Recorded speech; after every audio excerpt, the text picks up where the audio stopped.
Bismillahirrahmanirrahim. Assalamualaikum warahmatullahi wabarakatuh. Ini minggu ketiga di masa lockdown COVID-19 outbreak, di mana kita di sini khususnya di negeri ini minggu ketiga tidak diadakannya sholat Jumat. So tadi mengerjakan sholat zuhur seperti biasa bersama keluarga. Dan kali ini saya ingin melanjutkan pembahasan tentang buku Tasawuf Modern karya Buya Hamka. Tapi episode kali ini agak sedikit berbeda sebab episode kali ini akan menggabungkan 4 bab sekaligus dari buku Buya Hamka, 4 bab yang towards the end, ya, yang menuju akhir. Dan kenapa digabungkan? Sebab memang babnya nggak terlalu panjang, ya, dan juga saling terkait, ya. Jadi kalau membahasnya itu sekali bahasan, insya Allah bisa selesai, ya. Baik, kita lanjutkan dari bab yang ke-7, ya, yaitu tawakal, ya.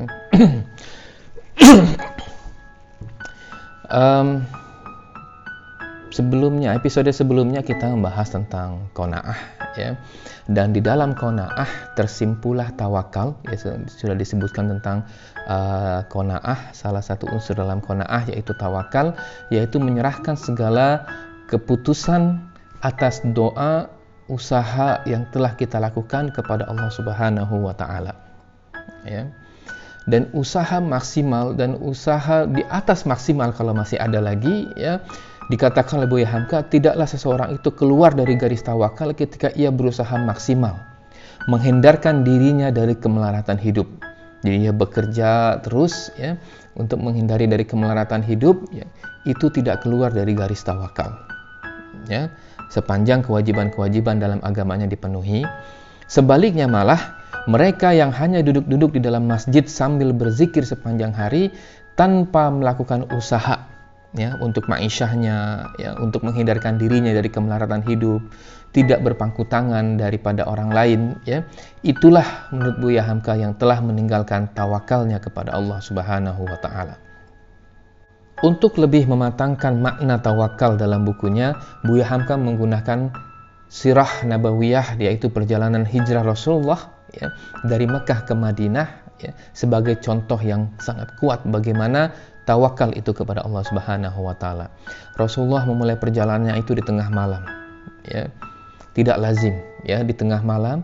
Kemudian juga menggunakan jalan yang berlawanan arah dari jalan yang umumnya digunakan orang ketika menuju Madinah daripada Mekah, ya, yaitu memutar lewat jalan belakang dan bersembunyi di sebuah gua kecil di Jabal Thur, ya.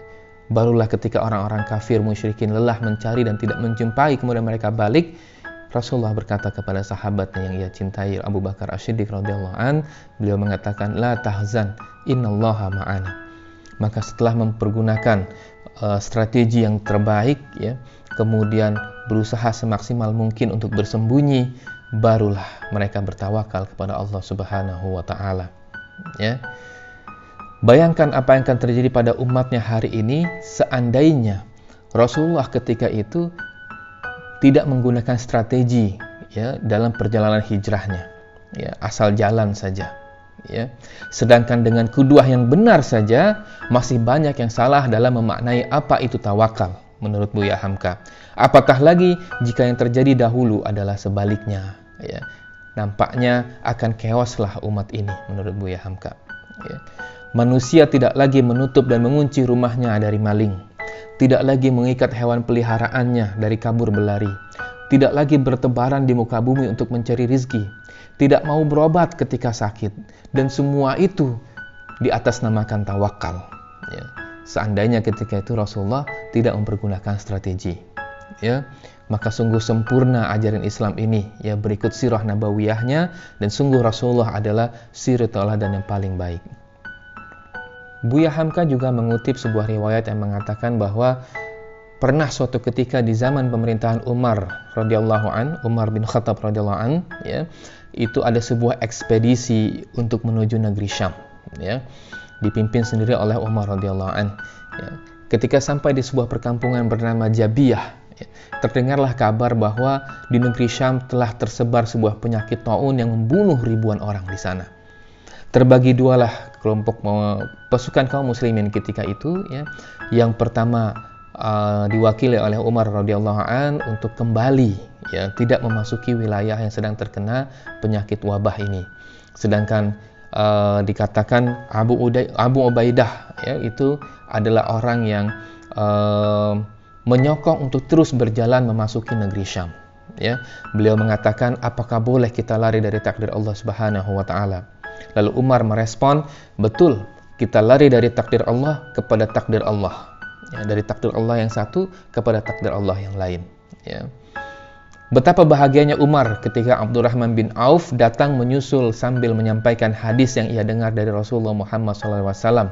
Ya, beliau bersabda, apabila kamu mendengar kabar bahwa wabah berjangkit di suatu negeri, maka janganlah kamu datang ke negeri itu. Dan kalau kamu ada di dalam negeri itu, janganlah kamu keluar dari sana untuk ke negeri yang lain.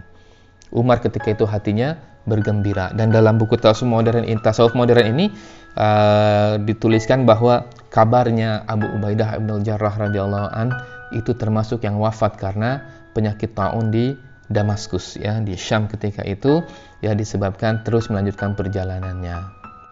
Bab yang berikutnya adalah tangga bahagia. Ada 5 tangga menuju bahagia menurut Buya Hamka. Yang pertama adalah merasakan kelezatan hidup, ya.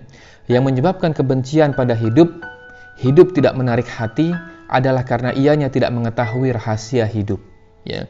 Untuk apa ia hidup dan apa yang diperlukan dalam hidupnya, lalu kemana setelah hidup di dunia. Jadi yang menghalang seseorang untuk bahagia di tangga yang pertama adalah ia tidak tahu bagaimana merasakan kelezatan hidup, ya. Ia tidak tahu untuk apa ia hidup, apa yang diperlukan di dalam hidupnya, lalu kemana setelah hidup di dunia, ya. Kebingungan dalam menjawab inilah yang membuatnya untuk sulit merasakan kelezatan hidup. Karena sulit merasakan kelezatan hidup, maka sulit untuk merasakan bahagia. Yang kedua menurut Buya Hamka adalah mempositifkan perasaan sendiri, ya. Kalau ada perasaan bahwa orang suka dengannya, timbullah kekuatan dan keberanian menghadapi hidup. Namun jika sebaliknya, ia akan merasa sunyi dan tidak bahagia.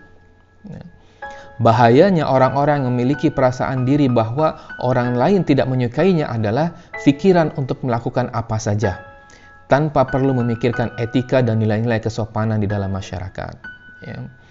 Nah, jadi karena dia sudah merasa bahwa orang lain toh sudah tidak suka pada dirinya, ya, lebih baik saya melakukan apa saja. Dan Rasulullah mengatakan bahwa jika engkau tidak memiliki malu, maka lakukanlah sesukamu, ya. Jadi sudah tidak ada malunya karena sudah merasa bahwa orang-orang memang toh sudah tidak suka pada saya, ya. Nah, ini yang menurut Buya Hamka pada tangga yang kedua untuk mencapai bahagia, yaitu selalu memiliki perasaan atau pikiran positif pada diri sendiri, ya.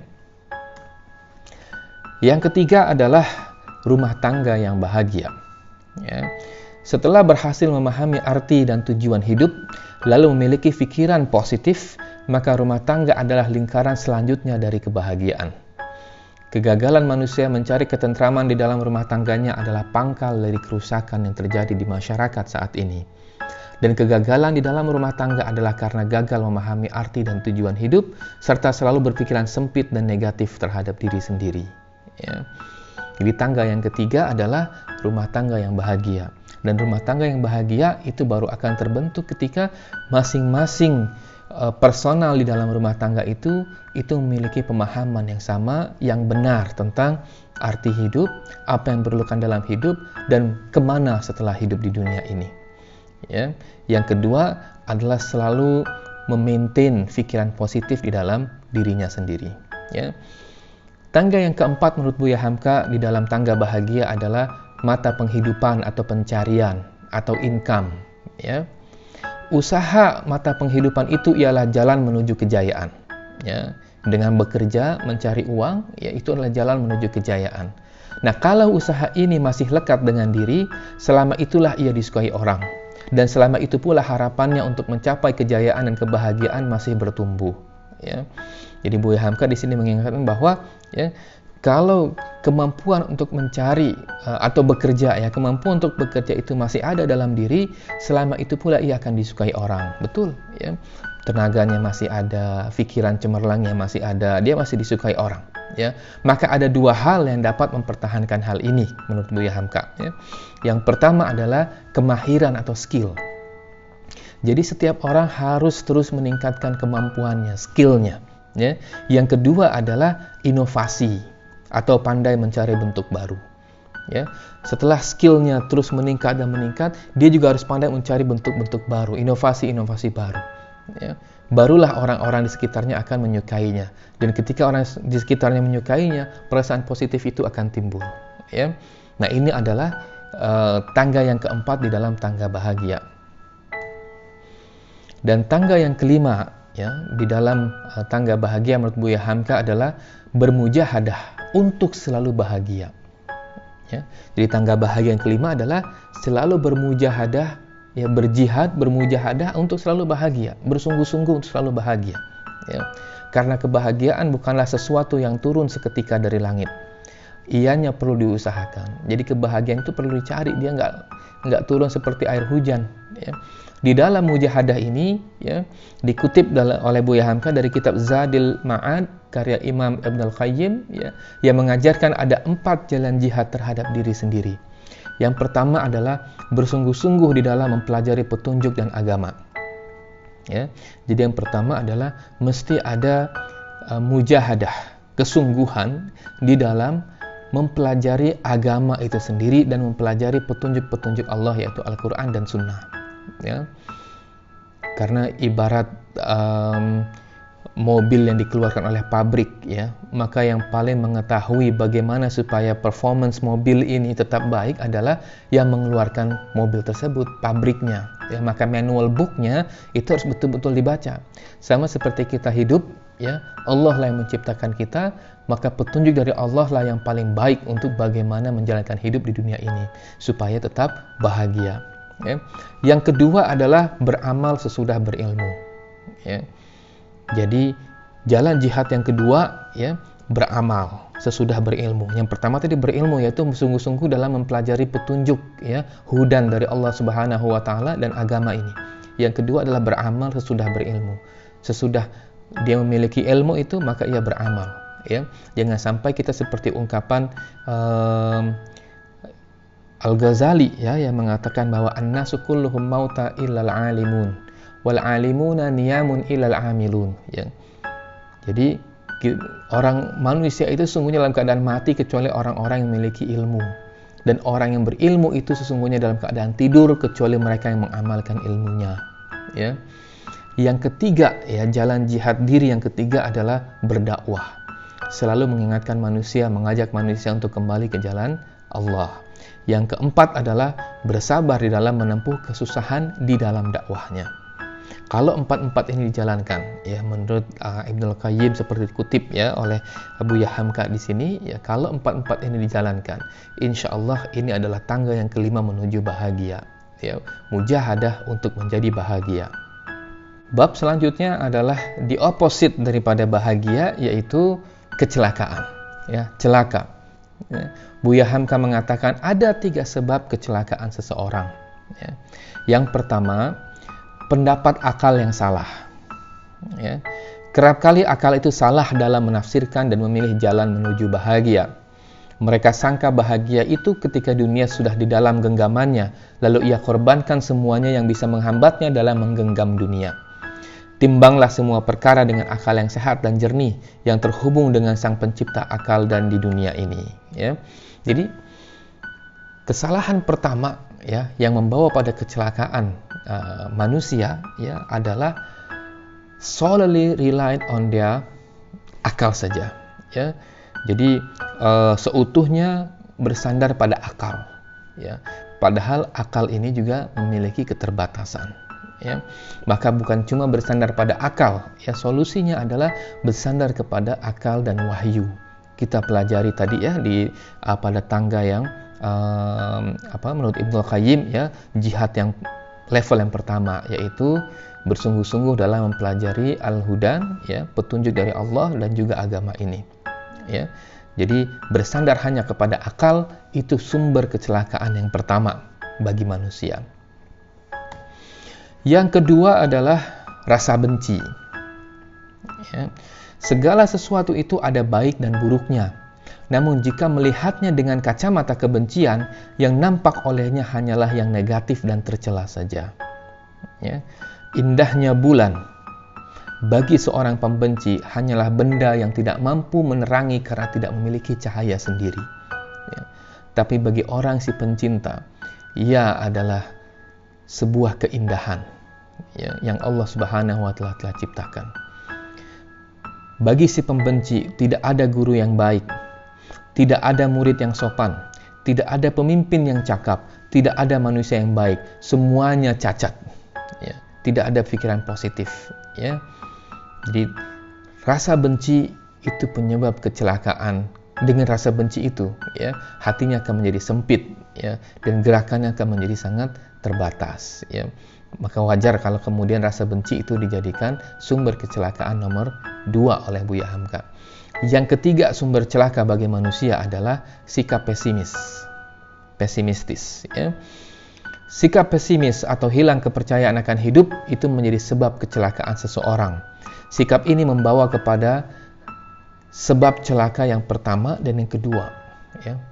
Karena ia pesimis, ya. Ia melihat seseorang yang mestinya menjadi teladan di kampungnya, di lingkungannya, kemudian berbuat dosa, ia jadi pesimis. Kalau orang yang beragama saja seperti itu, bagaimana dengan saya? Ia menjadi pesimis, dan pesimis ini ia akan menumbuhkan apa tadi? Ia akan menumbuhkan rasa benci. Ia jadi membenci orang-orang yang akan memiliki suuzon, ya, prasangka-prasangka negatif, ya, kepada orang, ya. Memang kita tidak dapat menghindar dari sifat pesimis ini, sebab tidak ada kesempurnaan di dunia, tidak ada yang sempurna di dunia. Ya, kesempurnaan itu hanyalah milik Allah Subhanahu wa Ta'ala. Ya. Namun dengan iman, kata Buya Hamka, kita yakin bahwa dengan iman, ya, kesempurnaan itu ada, yaitu di mana? Di akhirat nanti. Ya, surga itu sempurna, perjumpaan dengan Allah itu sempurna, bahkan siksa neraka juga adalah siksaan yang sempurna. Ya. Perlulah kita untuk kembali mengkaji Al-Quran dan Sunnah. Ambillah dunia sebagai tempat menanam dan akhirat adalah tempat mengambil usaha. Sebab yang sempurna adalah di akhirat. Nah, ini pesan Buya Hamka pada bagian akhir di bab ini, ya, bab bagian kecelakaan manusia. Nah, itulah ringkasan yang bisa saya sampaikan pada episode kali ini yang mencakup bab 7, 9, 10, dan 11. Ya. Bab 8 akan dibahas pada episode terakhir. Ya. Wallahu a'lam bishawab. Billahi taufik. Wassalamualaikum warahmatullahi wabarakatuh.